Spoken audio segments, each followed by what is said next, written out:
Kegiatan anak pertama saat orang tuanya kerja seharian. Oke guys, kita lanjut cerita yang tadi di video sebelumnya. Karena aku dan kakakku tuh udah panik banget, akhirnya aku tuh langsung buru-buru ambil HP dan coba telepon orang tuaku. Tapi sinyalnya jelek banget dan putus-putus. Tiba-tiba kakakku malah buka pintu dan langsung keluar.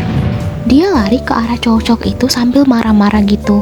Dan sumpah di situ tuh dia kejarnya tuh lucu banget, sumpah lucu banget, dan itu tuh ngebuat aku tuh malu banget. Setelah kejar-kejaran, akhirnya kakak aku tuh balik masuk ke dalam rumah. Kakakku langsung telepon temannya yang tinggal di kota lain buat ceritain tentang kejadian ini. Dan di sini posisinya anak-anak cowok itu tuh masih ada di depan rumah gitu loh. Sementara itu aku juga dicat sama kakak sepupuku yang lain. Dia tinggalnya tuh lumayan jauh dari rumah aku, tapi dari rumahnya itu bisa ngeliat sampai di halaman depan rumah aku.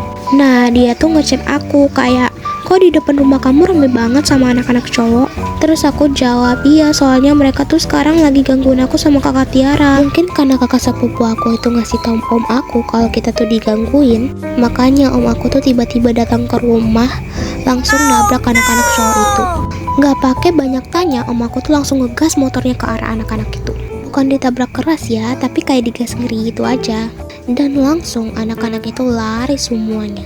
Aku di dalam rumah tuh cuman bisa lihat dari sela jendela, shock banget. Tapi juga lega sih, karena akhirnya mereka kabur juga. Tapi belum selesai, karena aku juga sempat telepon tetangga aku.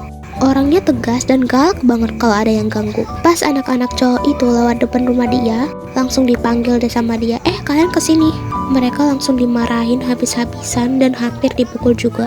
Posisinya itu aku lagi VC-an sama tetanggaku ini, jadi aku bisa lihat apa yang dilakuin sama anak-anak itu. Akhirnya mereka kabur beneran, dan sejak malam itu mereka nggak pernah lagi nongkrong di depan rumah aku. Sumpah ya, kejadian ini tuh gak bikin trauma sih, tapi sampai sekarang masih teringat jelas di otak aku. Dan kalau diingat-ingat itu lucu sih, tapi juga nyebelin banget. Karena aku bener-bener panik, malu, marah, semua campur jadi satu. Tapi dari kejadian itu aku belajar, kadang hal yang kita pikir cuma ganggu-ganggu biasa bisa bikin orang lain gak nyaman banget. Jadi please, buat yang suka catcalling, stop deh. Gak keren, malah nyebelin banget dan bikin trauma orang. Mungkin bagi aku ya biasa aja sih, gak parah-parah amat. Maksudnya kayak udah dianggap biasa lah kalau sekarang. Tapi kalau buat orang lain itu mungkin beda. Oke, segitu dulu ceritanya. Kalau kalian pernah ngalamin kejadian gak enak juga, boleh kok cerita di komentar. Bye-bye!